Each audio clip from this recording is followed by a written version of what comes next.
नमस्कार। तो चलिए आज बात करते हैं इंटरनेट की उस बुनियाद की जिसके बिना वो चल ही नहीं सकता, यानी उसका एड्रेसिंग सिस्टम।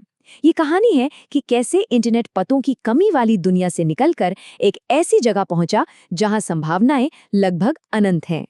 ये लाइन समझिए, इंटरनेट के काम करने का पूरा सार है। देखिए, एक नाम हमें बताता है कि हमें क्या चाहिए, लेकिन एक पता वो बताता है कि वो चीज़ है कहाँ। इंटरनेट पर मौजूद हर डिवाइस, हर वेबसाइट, हर सर्वर का एक डिजिटल पता होता है, और यही आईपी एड्रेस हमें बताता है कि कोई भी चीज़ ऑनलाइन कहाँ मौजूद है। तो आखिर ये आईपी एड्रेस है क्या? इसे बहुत ही आसान भाषा में समझें तो ये किसी भी डिवाइस का डिजिटल पोस्टल कोड है। इसी से ये पक्का होता है कि जो ईमेल भेजा जा रहा है या जो वेबसाइट खोली जा रही है उसका डेटा सही जगह पर पहुंचे और सही जगह से वापस भी आए। इसके बिना तो इंटरनेट पर बातचीत समझिए नामुमकिन है।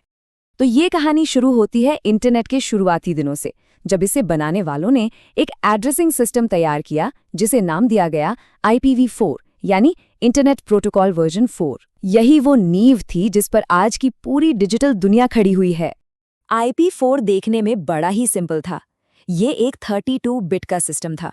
उस जमाने में जब इंटरनेट बस कुछ यूनिवर्सिटीज और सरकारी दफ्तरों तक ही सीमित था, तब ये सिस्टम बहुत बड़ा लगता था। इसी ने सपने में भी नहीं सोचा था कि ये पते कभी कम भी पड़ सकते हैं। लेकिन देखिए, गणित का अपना नियम है। 32 बिट सिस्टम की एक सीमा थी। इससे कुल मिलाकर सिर्फ लगभग 4.3 बिलियन यूनिक एड्रेस ही बन सकते थे।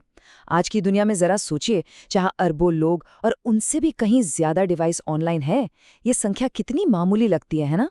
और बस यहीं से कहानी में एक ट्विस्ट आता है। जैसे जैसे 90s के दशक और 2000 के दशक में इंटरनेट का जबरदस्त फैलाव हुआ, ये 4.3 बिलियन की लिमिट एक बहुत बड़ी दीवार की तरह सामने आके खड़ी हो गई। हम सब तेजी से एक डिजिटल पतों की कमी की तरफ बढ़ रहे थे। ये समस्या कोई रातों रात नहीं आई थी। 1981 के शुरुआती डिजाइन से लेकर 1993 में CIDR जैसे समाधान तक इंजीनियर्स ने सिस्टम को चलाते रहने की हर मुमकिन कोशिश की, लेकिन आखिरकार 2011 तक कुआं सूख चुका था। जो सेंट्रल संस्था नए एड्रेस देती थी, उसके पास बांटने के लिए कोई नया IPv4 एड्रेस ब्लॉक बचा ही नहीं था। तो फिर इंटरनेट ठप क्यों नहीं हुआ? इसका क्रेडिट जाता है नैट जैसी कुछ बहुत ही स्मार्ट तरीकों को। नैट की वजह से हमारे घर का राउटर एक अकेले पब्लिक आईपी एड्रेस का इस्तेमाल करके हमारे सारे डिवाइसेस, लैपटॉप, फोन, टीवी, सब कुछ को इंटरनेट से कनेक्ट कर पाया। ये एक शानदार जुगाड़ था, पर यह असली समस्या का हल नहीं था। तो अब एंट्री होती है इस कहानी के हीरो की। एक ऐसा दूरदर्शी समाधान जिसे इंटरनेट के भविष्य को बचाने के लिए ही बनाया गया था।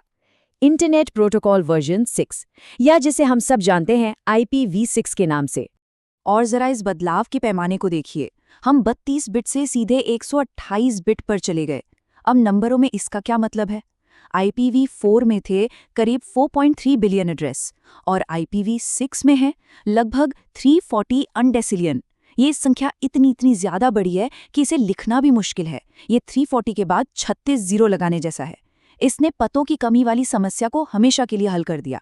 इस बात को ऐसे समझिए, IPv6 में जो सबसे छोटा नेटवर्क किसी को दिया जाता है, उसमें भी पूरे 4.3 बिलियन IPv4 एड्रेस के स्क्वायर से भी ज्यादा पते होते हैं। ये बहुतायत का एक ऐसा स्तर है जिसकी कल्पना भी मुश्किल है। अब हमें पतों के खत्म होने की कोई चिंता नहीं है। चलिए अब इन बड़े कॉन्सेप्ट्स को अपनी रोजमर्रा के अनुभव से जोड़कर देखते हैं। जब हम अपना फोन या लैपटॉप वाईफाई से कनेक्ट करते हैं, तो असल में पर्दे के पीछे होता क्या है? अगर किसी ने भी कभी अपने घर के राउटर की सेटिंग्स को खोला हो, तो 192.168 से शुरू होने वाला प्रीफिक्स जरूर देखा होगा। ये एक प्राइवेट एड्रेस रेंज का हिस्सा है। ये एड्रेस सीधे इंटरनेट पर नहीं जाते। हमारा राउटर इन्हें मैनेज करता है और नेट का इस्तेमाल करके इन्हें बाहरी दुनिया से बात करने देता है। तो सबसे जरूरी बात यह है कि ये पते असाइन कैसे होते हैं। इसके दो मुख्य तरीके हैं, स्टैटिक और डायनामिक। स्टैटिक का मतलब है कि एक एड्रेस को हाथ से सेट किया गया है और वो बदलता नहीं है, जैसे किसी सर्वर के लिए। और डायनामिक का मतलब है कि ये अपने आप असाइन होता है और बदल भी सकता है, जैसा हमारे लैपटॉप या फोन के लिए होता है।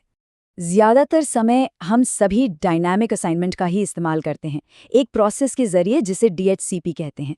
ये एक बहुत ही शानदार ऑटोमेटिक सिस्टम है।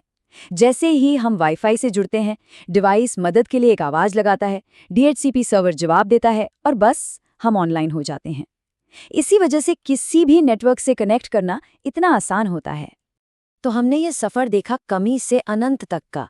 IPv4 ने हमें एक अविश्वसनीय डिजिटल दुनिया दी, लेकिन उसकी अपनी सीमाएं थी। IPv6 ने उन सीमाओं को हटा दिया है। तो अब सवाल ये है, जब हर डिवाइस, हर सेंसर, हर चीज़ का अपना एक यूनिक पब्लिक एड्रेस हो सकता है, तो हम इस विशाल डिजिटल स्पेस में आगे क्या बनाएंगे? ये सोचने के लिए एक दिलचस्प सवाल है।